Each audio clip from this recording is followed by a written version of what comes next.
ত্রিভুজ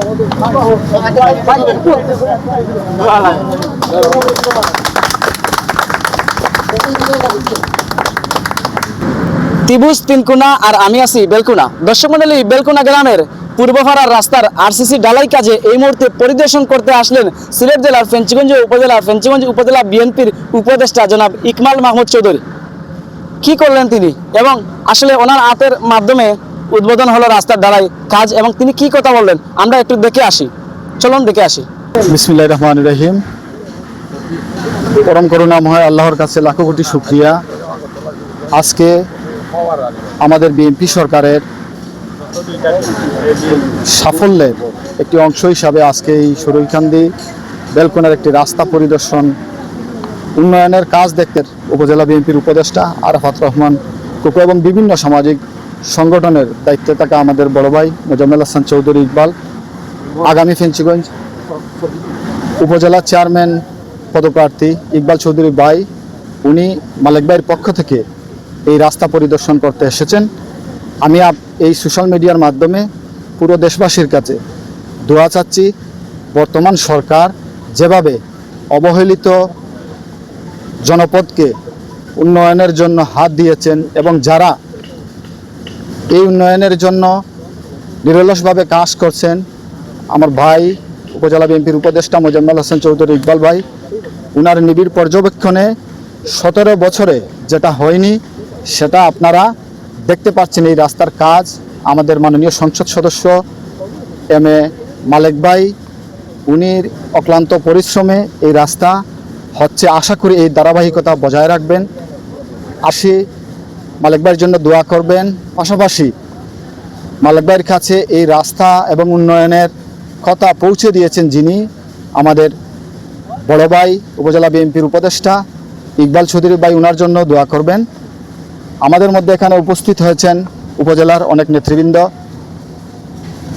আপনারা অনেক কষ্ট করে এসেছেন। এ পর্যায়ে আমি ইকবাল চৌধুরী ভাইকে কিছু বলার জন্য অনুরোধ জানাচ্ছি। এই উন্নয়ন জন্য আপনি আশ্বাস দেন এই এলাকার আরও যত অবহেলিত রাস্তা আছে এগুলা যেন পর্যায়ক্রমে আপনার তত্ত্বাবধানে মালেক ভাইয়ের কাছে পৌঁছে দেওয়া হয় এবং এই অবহেলিত জনপদ দীর্ঘদিন থেকে অবহেলিত সেটা যেন উন্নয়নের ছোঁয়া পায় আমাদের বিএনপি সরকারের। বিসমিল্লাহির রহমানির রহিম। আসসালামু আলাইকুম। ইলেকশনের সময় এমপি সাহেব আইসলা, তার ওয়াইফও আইসলা, ভাইয়া তারা এই যে রাস্তাঘাট দেখছেন আপনারা যে অবহেলিত রাস্তা, মানে এইটা যে আমরা ফেঞ্চিগঞ্জের ভিতর একটা ইউনিয়ন বোঝা গেছে না, রাস্তাঘাট এরকম আছিল। তখনও তাই মানে আপনারা সংসদও শুনছেন, আপনারা বেলকুনার কথাও তাই কইছেন।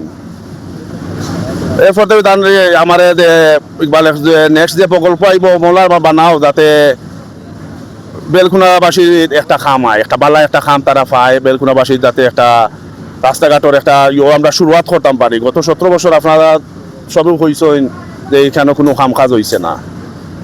তারে আলোকে ধরুক সারা বাংলাদেশে আপনারা জানেন যে বিএনপি সরকার গঠন করছে মাত্র 4 মাস হয়েছে। এই 4 মাসে সারা বাংলাদেশও যে হারে উন্নয়নের এই উন্নয়নের জোয়ারও আমরা চাইলাম যে আমরা সিলেট 3ও বাসত। আর আপনারা জানেন যে আমরা এমপি মহোদয় ইনশাআল্লাহ ধরুক উন্নয়ন করার যে তান যে স্পৃহা আছে, যে মন মানসিকতা আছে, ইনশাআল্লাহ আরও আমরা আগে দিয়ে আরও বহুত উন্নয়ন করতাম পারবো। আপনার ফেসিগঞ্জ আইসে যে যতটা খাম আইসে, আপনার হান্নান মেম্বার আছে না, আমরা দেলোয়ার আছে ফ্রান্স, তাই না আমার ফ্রান্স থাকি সবসময় দেখো একটা রাস্তা আইলে আমারও বাই দিয়ে ফলে আমার একটা রাস্তা দিও। আপনার আমরা উপজেলার যে সময় খাম আইসে আবার পরে লগালগ তাই অন্য খাম বন্টন হয়েছে, হওয়ার পরে হয়েছে যে আপনারা বেলকুনার যাতে একটা বালা আরসিসির একটা খাম দেওয়া হয়, ওটা দেওয়া হয়েছে আপনার খাম। এবং এই রাস্তাটা পর্যায়ক্রমে আস্তে আস্তে একবারে শুরু থেকে শেষ পর্যন্ত আপনারা এই রাস্তা হইব ইনশাল্লাহ। এবং আরো যত রাস্তাঘাট আছে সব রাস্তাঘাট পর্যায়ক্রমে, আমরা তো মাত্র 4 মাস হয়েছে বয়স, আপনার পর্যায়ক্রমে সবটি রাস্তা হইব।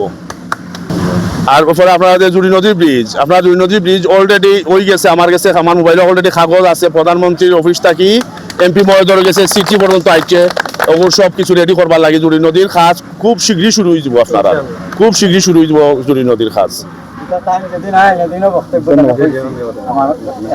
কাগজ আইছে প্রধানমন্ত্রী দপ্তর থেকে চিঠিও আইছে জুড়ি নদীর কাজ শুরু করে দিবার লাগে। এখন ইঞ্জিনিয়ারে ইয়া আপনার তো অন্য সব কিছু হয়ে গেছে, খালি এখন কাজটা শুরু হইতো, কিছু প্রক্রিয়া দিয়ে আছে, এগুলো প্রক্রিয়া দিন আছে, ওই যাব খুব জলদি আপনারা নদীর কাজ শুরু হয়ে যাবে, ইনশাল্লাহ বছর শুরু হয়ে যাবে। আসসালামু আলাইকুম। যখন তো বর্ষাকালও বহুত কাম আছে, আপনারা জানেন যে মাটি খননের বহুত কাম আছে, বর্ষাকালও শুরু করা যায় না, এগুলো শুরু করতে হইব আপনার পানি নামার পরে, এগুলো শুরু করা লাগবে এবং ইনশাল্লাহ এগুলো পানি নামার পরে পরে শুরু হয়ে যাব ইনশাল্লাহ। আরো প্রজেক্ট অকল ফাইবা দিয়ে 26-এর ভিতরে আরো ফাইবা।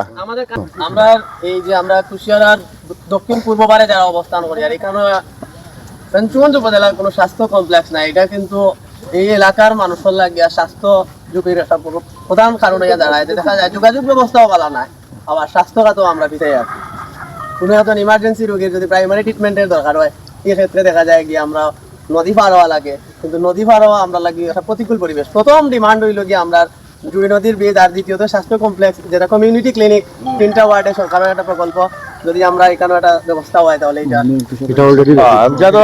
আমি আমার ইয়র ভিতরে নাই, এটা এমপি সাহেব আমি প্রস্তাব আপনার কথা আমি এমপি সাহেব নিয়ে তুলিয়া ধরমু, আমি আজকে রাত্রেও তার লগে আমার দেখইব, আমি আজকে রাত্রেও এটা তুলিয়া ধরমু। আর আপনি দেখা কইছেন যে 3টা ওয়ার্ডে একটা কমিউনিটি হসপিটাল দেওয়া যায়, এইটা আমি তান্ডে আজ দায়িত্ব কইমু যে ইলা একটা ইয়ে আছে অবস্থা তাই মাতিটা, ইনশাল্লাহ আমি আজ দায়িত্ব মাতিমু তার লগে।